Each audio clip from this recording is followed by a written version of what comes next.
وعلى آله وصحبه أجمعين وبعد. Baada ya utangulizi, mmefahamu maana yake kwa wanaoswali Ijumaa. Hakuna imamu anatoa hutuba bila kuanzia hapo. Mbio kwa sababu muda hauturuhusu. Mimi nimefurahishwa sana na maswali na mapropozo, yani mapendekezo. Huu mkutano mawaidha yawe machache sana, lakini kwa uchache wake yawe mazito kama unapiga nyundo kwenye msumari. Ni mazungumzo ya kupandisha imani na wakati ule ule ubongo. Miaka 20 leo hii project toka 2000 amezungumza ndugu yenu, mwalimu wenu waliopita markazi kule na kule Kabondo, direkteri wenu. Leo anaeleza katika yale alikuwa anayafanya Burundi. Tunawashukuru kwanza wote hao ambao wanajitolea. Mnaona hii timu sio Abiseli. Lakini tunapata somo fulani kwamba inabidi maregion yajipange vizuri na yao yazae vitu vikubwa, tupate mashindano, sio tuje tu kusikiliza hawa miaka yote.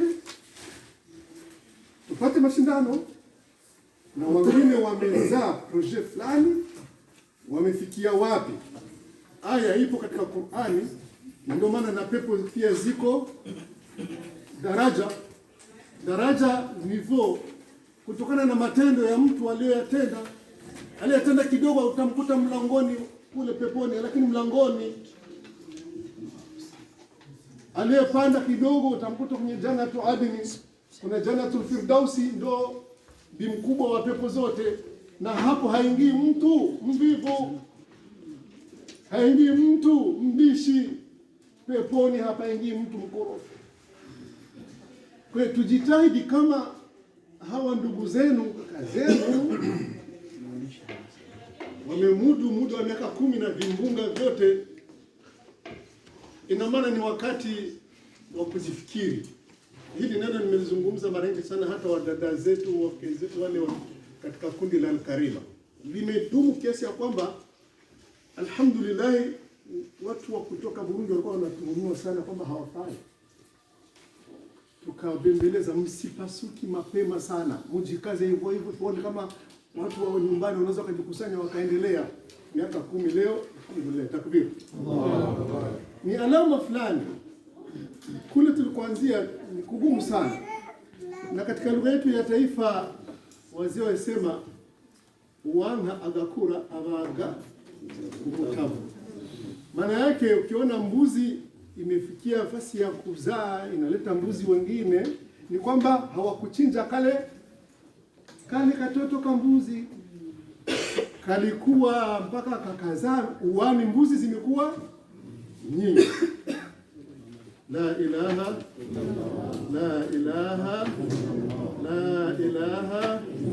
Muhammadur Rasulullah. Hapa ndipo Mwenyezi Mungu anasema katika njia hiyo ya kujenga, shirikianeni na mshindishane. Hapana katika kubomoa. Mwenyezi Mungu amejalia huu, nadhani ni mkutano wa kwanza wa mazishi heshima, umejaza kidogo sana.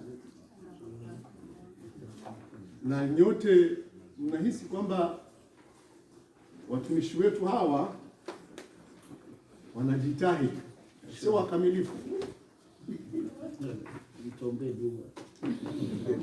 Mashaallah. Kwa hiyo tujitahidi kwa kweli, tukazie hapa, tusianguke.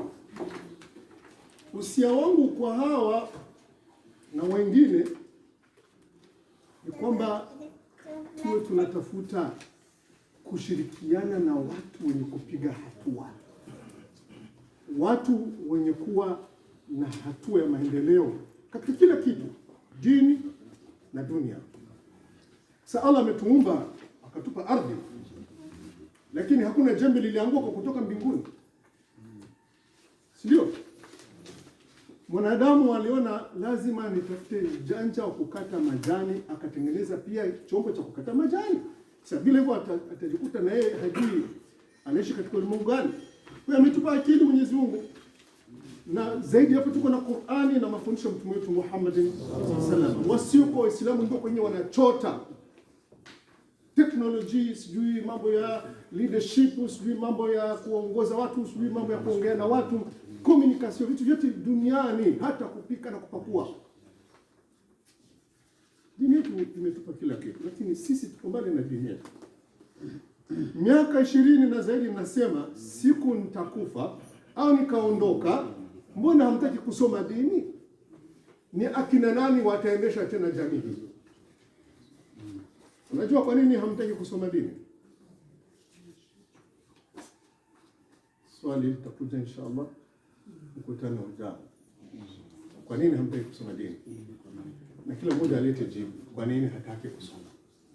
Ikiwa kama yeye Muislamu, kanisani watu wetu wakienda kule wanaendaga na Biblia zao, wanarudi nazo, mpaka jamaa zetu wanaharibikiwa, wanamume kwa wanawake wanachanganyikiwa, kwa sababu huyu dada anampiga maneno, anamwambia na wewe leta nenda Qur'ani yako. Unaona. Mimi Kashindi, kuna mtu anamjua Kashindi? Sina mjua hiyo sababu. Miaka 1999 aliwahi kuniambia nipi hao watu shehe, hawafai kuwa Waislamu, nipeleke kanisani kwangu. Nikacheka, lakini Bwana Kashindi hakuwa mpumbafu katika yale aliyosema. Alisema kama hawawezi kuja msikitini, waende wapi?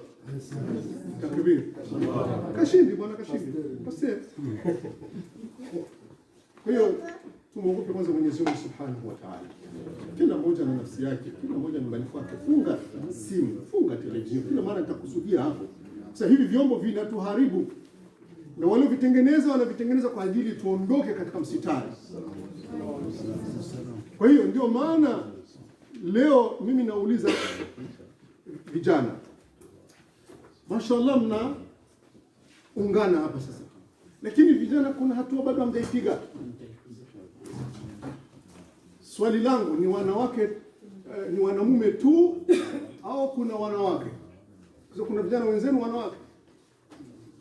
Je, na wao wana kundi lao la vijana wanawake au nyote mko katika block moja? Hilo ni swali mtaliulizaga wakati wake ukifikia. Sitafuteni jibu. Unajua mkipewa swali usishindwe kulijibu wakati ukifikia. Jamii ni kama vile nchi. Nchini mna ministeri, mawaziri na wizara mbalimbali. Nchi mna magavana, wa guverner, mpaka wa chef de zone, mpaka nyumba 10. Wale wote wakijipanga mpaka kwa president wa republika, inaitwa uongozi wa nchi. Ministeri hii ya mazishi ya heshima, msidhani ndio jamii. Hii ni ministeri. Sawa? Wakina mama maua, presidenti wa departement au ministeri ya wakina mama na genre kwa ufupi, lakini sio kwa lugha ya kwetu kule Uislamu. Upande wa vijana kuna kibinti kiliniuliza ule tulikuwa mkutanoni, mbona hatuna nafasi miaka yote mikutano yenu nyinyi ya wazee tu, wa mama zetu, wa baba zetu na babu zetu? Nikamwambia na una haki kuuliza hivyo, lakini insha Allah matengenezo ya kufikia hapo, vijana wa Belgique wote kutoka kwetu tumewazaa, wanaongea Kiingerlande, wanaongea Kifaransa, hawajui Kiswahili. Niambie jinsi gani tutawakutanisha watoto zetu na wajukuu zetu kutoka Flandre na Wallonia kama hawana lugha inayowakusanya. Mkisikia kuna dola duniani kubwa, sio kwa kutengeneza makombora, sio kwa kutengeneza mamisile wala masatelite wala maapolo, ni umoja wa lugha, umoja wa mila, umoja wa mwelekeo. Zaidi hapo asiwadanganye mtu. Ikiwa Urusi na Amerika viliwahi kuwa vitu vikubwa mpaka leo vinapambana, ni kwamba Urusi kuna mataifa mengi lakini wote wanakutanishwa na Kirusi. Marekani lugha ngapi zimo ndani? Ulimwengu mzima uko pale. Etats-Unis, nchi zilizoungana zikapigana kabla ya kuungana, zikapata mstari mmoja, lugha ya Kiingereza. Hapana kule Faransa. Hapana kuleta Kiswahili Marekani. Ukiingia tu unakuwa Mwingereza. Ukienda Urusi na China imekuwa na nguvu kwa sababu ya lugha moja, mila, mwelekeo mmoja. Mwelekeo, sijui kama naeleweka. Mwelekeo mmoja. Kwa hiyo Mchina wa Burundi ni yule yule kama Mchina wa China. Mchina wa Marekani si Marekani, ni Mchina wa China. Sisi tunakuja kusambaa hapa Ulaya, tukajiacha kila mmoja nyumbani kwake. Ananishinda nini? Kama ni CPS na mimi ninaye. Kama ni chômage na mimi ninaye. Kama ana kazi na mimi ninaye. Tumekuwa sawa. Kosa hatuwezi kuwa sawa. Allah ameshagawa fadhila zake. Amegawa sisi wote tuko tofauti kabisa. Hata mtoto wako ni tofauti na wewe. Si ndio? Tunaelewana lakini ni kitu gani kitatukutanisha ili familia ya watu watatu wanne ifaulu, au familia ya watu mamia, maelfu, mamilioni ifaulu? Wa'tasimu bihablillahi wala tafarraqu. Aya moja iko na vipande viwili vikubwa sana. Aya moja katika falsafa za wazungu wamechukua hivyo. Wanakutana, wanapiga vita kufarikiana, kutofautiana. Kutofautiana ni balaa. Balaa sana. Na ndio maana kunakuwa vikao katika nchi vidogo, vya wastani na vikubwa. Vikubwa ni kule kwa stadi kule. Watu maelfu wamejaa. Mtu mmoja anawapa mwelekeo. Lakini kabla ya kufika pale kustadi, huku chini wameshasuka nyumba 10, shasuka zile nyumba zake, plus zile nyumba 10 kama barabara zile za kule kwetu zingine ni nyumba 60. Njia moja. Kama ni kufagia mifereji siku fulani, kwa sasa fulani mpaka sasa fulani, hakuna atakayebaki ndani. Nchi zimeendelea hivyo na dini yetu lazima iendelee hivyo, kwa sababu ilishaendelea ikafikia nafasi kupatikana watoto wabaya wakaharibu. Ndio maana Uislamu, tuseme Waislamu, kwa sababu Uislamu haubadiliki, ni Qur'ani na mafundisho ya Mtume Muhammad. Kwa hiyo mimi kama mzee katika hii familia, mzigo wote Allah aliunitusha hapa. Nimeenda kutafuta mashehe wenzangu waliosoma Warabuni, wakanikwepa miaka yote ya 90. Sasa kila mmoja alikuja hapa na mazungumzo yake. Bana shehe bana mambo yake. Kuna mwingine hataki kutukanwa. Wallahi niko na mzee mmoja, mzee wangu katika wazangu, akikumbuka vile kwa anatoa maadhabu yenzi wanamtukana. Hapa ananiambia, "Wewe bado unakubali tu? Nimefanya miaka 10 Madina, sijui nimesoma, alafu nitukana tu na mjinga tu hivi." Nganda sasa wewe na mitume nani bora? Wewe na mitume, takbir. Takbir. Takbir. Wewe na mitume nani bora? Na wewe na cheo kwa Mwenyezi Mungu hapa duniani dharaulika, lakini yauma al-qiyamah tutakuwa juu. Kwa Mwenyezi Mungu hakutuleta hapa kuishi hapa. Siku yako ya kufa ilianza siku yako ya kuzaliwa. Bismillah, la ilaha illallah. La ilaha. Ulipotoka tu kalia. ukavuta kapumzi. Unajua kwa nini unampiga mtoto wale? Pumuzi kifungana, anaishi atakufa. Anapigwa, anainamishwa miguu juu, pigwa kwenye matako mpaka kalie. Pumo. Unajua kwa nini pumo zinafunguka? Allah ameweka oksijeni. Allah alipoweka oksijeni, kama hukuvuta kale ka oksijeni unakufa. Nani anabisha tufunge pua? Manake unajua tuzungumze na ushahidi. Nani anabisha tufunge pua? Dakika hii. Yaani sio kama umekosa chakula unaweza kaa siku nzima 2-3 njala.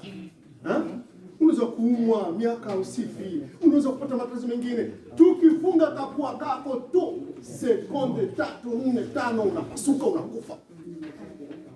Una valeri gani sasa wewe duniani? Valeri yako ni kule kwa Mwenyezi Mungu na mtume wake Muhammad sallallahu alaihi wasallam. Ndio maana tunasema kwa ufupi, tukumbushane. Mwanadamu ameumbwa katika mada, yani mada kwa Kiarabu matière kwa Kifaransa. Matière ya kusahau. Tena kusahau sana. Mpaka wa ulama wakasema sumia al-insanu bisahau. Kaitwa mwanadamu insan kwa sababu ya kusahau. Ndio maana fadhakir unakuta nyingi ndani ya Qur'an.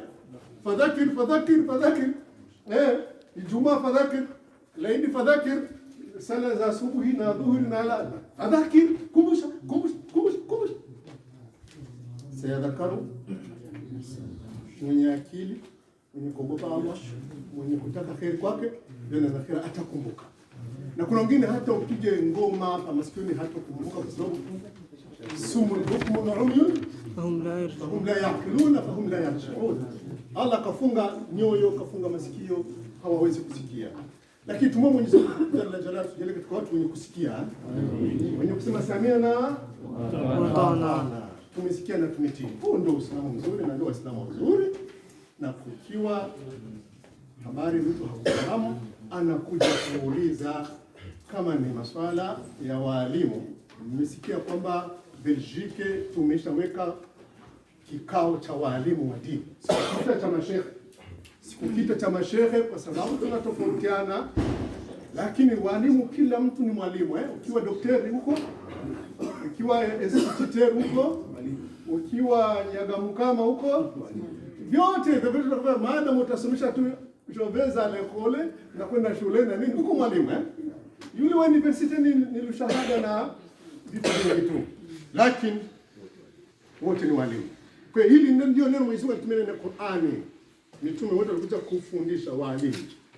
Hizo degree zimetengenezwa na wanadamu. Kwa hiyo tukubaliane na kujenga, tusikubaliane na kubomoa. Na kwa kuwa wapo wabomoaji, tushaanza kuchukua misimamo. Unakuwa misimamo bila kumuuma mtu kinyungutu wala kumtukana. Anaambia dada, kaka, acha hivyo. Si. Miaka ya nyuma kulikuwa hakuna hata embargo. Mimi kaja naambia, "Haisikani huko jamii kwa bila embargo." Haisikani. Allah mwenyewe ameweka ndani ya Qur'ani katika sura ya Tauba embargo. Kwa maswahaba watatu walikataa kushiriki na vita Mtume Muhammad. Sasa na majina yapo. Wakafungiwa hata kutoa salamu. Sawa. Hata wakitoa salamu maswahaba wote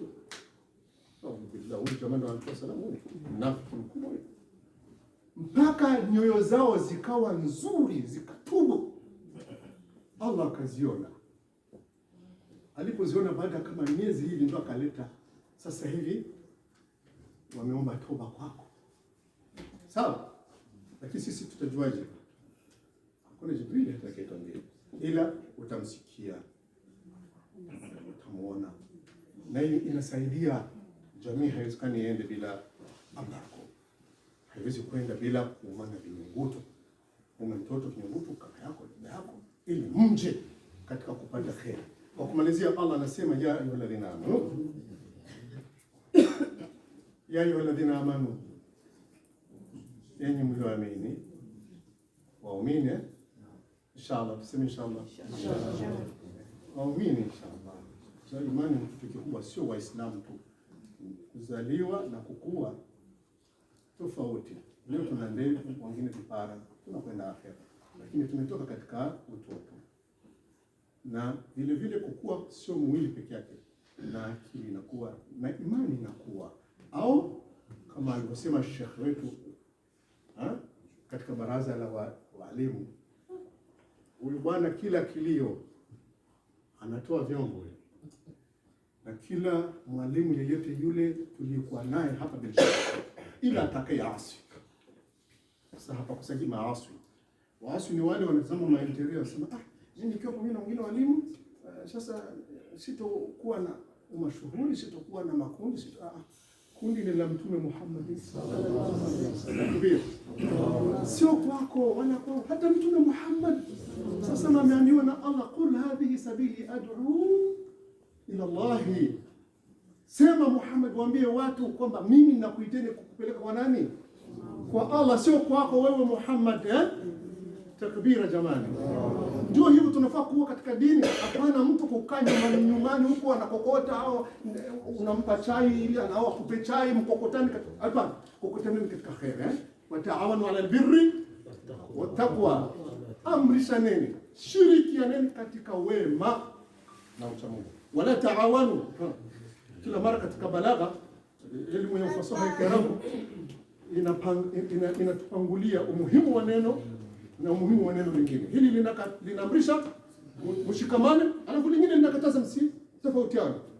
Kutofautiana ni taakidi, ni kutilia mkazo kwa ile mshiri. Lakini ukisema tushirikiane bila kukataza, kuna mtu atasema wamesema tushirikiane lakini mimi sitaki, nataka mambo yangu. Tunakwambia hapana, njia ni hapa, tusifarikiane. Kwa hiyo Mwenyezi Mungu anatuambia tushirikiane katika yale yanayoleta uchamungu na undugu na mapenzi, na tusishirikiane katika yale yanayoleta uadui na ubaya. Haya ndio kwa kusema, isipokuwa kuna swali hapa mimi nakataa kulijibu. Ndugu yangu Isa ameuliza ni kiasi gani kusudi mazishi ya heshima. Takbir jamani. Sijui nimesahau bana. Hebu uliza mwenyewe. Ndio ile nilizungumza mwaka jana, kasema tunakosa gari, hatuna nyumba, tunataka tufundishe watu, tufundishe watu barabarani. Kila siku tukodi hapa, laidi tunakodi. Leo tuko hapa tunakodi, kesho tukodi. Wako kodi. Hauwezi kuendelea. Na ndio maana wivu ni kitu kikubwa sana. Hapana wivu mbaya. Hapana jalousie kwa Kifaransa. Ghibta katika lugha ya Mtume Muhammad sallallahu alaihi wasallam. Wivu wa kutamani heri ziko na wengine uwe nazo. Usitamani heri ziwatoke, sio wewe ndio umewapa zile heri. Utagombana na nani? Kadonda wewe bado. Utagombana na Allah, utagombana na Allah. Usiingie katika uwanja wa riziki. Na dhalika fadlullah yuti man yasha. Tunakubaliana? Sasa Ustadh Isa, mimi siwezi kumaliza bila wewe mwenyewe kuuliza, tunahitaji ngapi ili mazishi ongepate kupatikana? Kwa hiyo nakuombeni kwa Mwenyezi Mungu Subhanahu wa Ta'ala, na nikijiombea mimi mwenyewe kumuona Mwenyezi Mungu katika nyoyo zetu, katika fikra zetu, katika siri zetu, katika vikao vyetu. Tusijali lawama za mwenye kulaumu katika kumridhisha Allah Subhanahu wa Ta'ala. Tusijali lawama za mwenye kulaumu katika kutumikia umma wa Mtume Muhammad sallallahu alaihi wasallam. Ukitumika kidogo kwa ajili ya umma wa Mtume Muhammad sasa unakana Mtume Muhammad sasa mezani peponi. Sema takbir. Hawa mpajui inna a'tainaka. Hakuna mtume alipata kauthar. Huko peponi kuna mahala watu wanakwenda kupunga hewa na Mtume Muhammad sallallahu alaihi wasallam. Kuna maji ukigusa tu kahawa, yani kikombe cha kahawa, hutopatwa na kiu milele.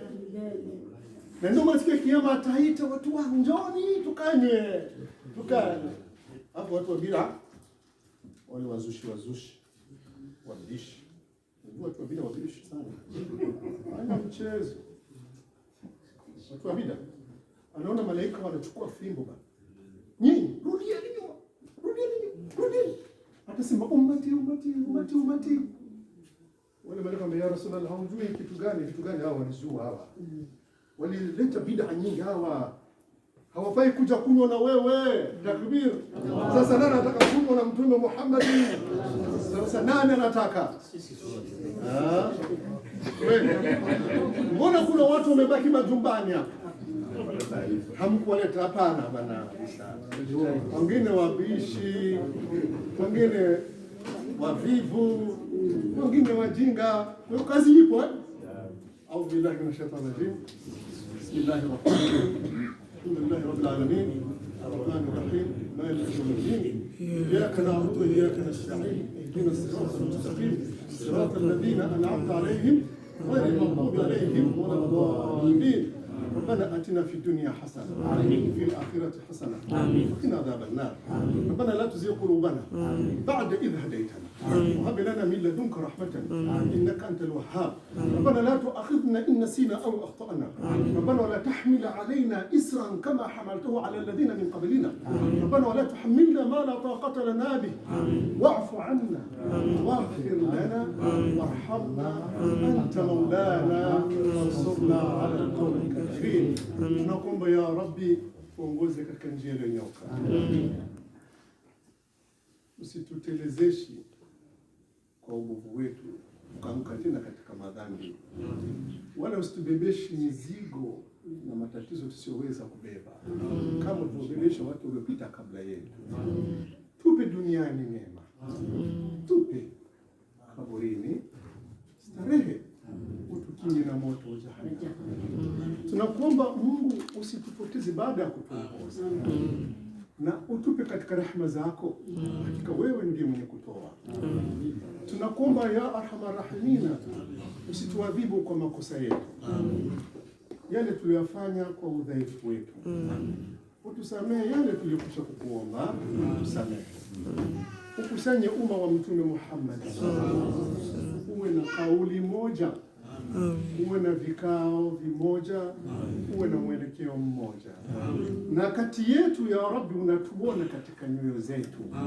Wale wenye kuwa na matatizo ya kufahamu wafahamishe, wale wenye kuwa na uzito wa kwenda kwa wengine kuweza kuwataka radhi ndugu zao, rafiki zao, ya Rabbul Alamin, wape nguvu, wape imani na msimamo mzuri. Wale wamegombana hapa, ya Rabbul Alamin, wasuluhishe, waelekee mtindo mmoja wa la ilaha illa Allah. Na tunatanguliza ya Rabbul Alamin samahani kabla hatujaomba samahani. Tunatayarisha udhalili na uwepesi kabla ya kuwa wagumu wa kutokuelewa nini maana ya Islam. Umma Mtume Muhammad sallallahu alaihi wasallam unahitaji umoja. Tumetoka katika miaka 10 ya fujo. Sasa tunajitahidi kurudisha matafali tena kwenye ukuta wa umoja. Hakuna mtu ana haki ya kupita pembeni ya ukuta. Hakuna mtu ana haki ya kupita pembeni ya umoja. Hakuna mtu ana haki ya kupita pembeni ya kheri. Tushirikiane sote mpaka peponi. Sallallahu alaihi wasallam, baraka na nabiyina Muhammad wa ala alihi wa sahbihi wasallam. Subhana rabbika rabbil izzati amma yasifun wa salamun ala al mursalin walhamdulillahi rabbil alamin. Wassalamu alaykum wa rahmatullahi wa barakatuh.